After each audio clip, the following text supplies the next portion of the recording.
Si riaccende la battaglia sul passaggio delle grandi navi da crociera a Venezia. Dal 1 agosto 2021 il governo ha vietato il passaggio attraverso il canale della Giudecca fino al bacino di San Marco, ma la città e il suo fragile ecosistema non si esauriscono in questi due luoghi, sostengono i comitati No Grandi Navi e Ambiente Venezia.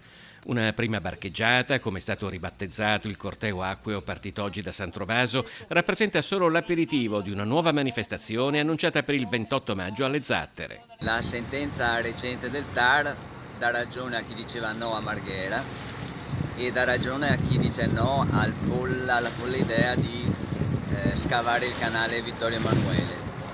Qui a Marghera le grandi navi non ci devono rimanere, non ci devono attraccare, le grandi navi devono rimanere fuori dalla laguna, è l'unica soluzione possibile per il bene di questa laguna e di questa città. L'impatto delle grandi navi è diffuso e sarebbe destinato a portare ulteriori conseguenze negative, sostengono le associazioni, se si rimettesse nuovamente mano al delicato equilibrio della laguna, come ad esempio con lo scavo del canale Vittorio Emanuele. Una vicenda, quella delle grandi navi a Venezia, resa ancora più intricata dalla recente sentenza del TAR che rimette in discussione il cosiddetto concorso di idee per la soluzione di approdi definitivi della croceristica.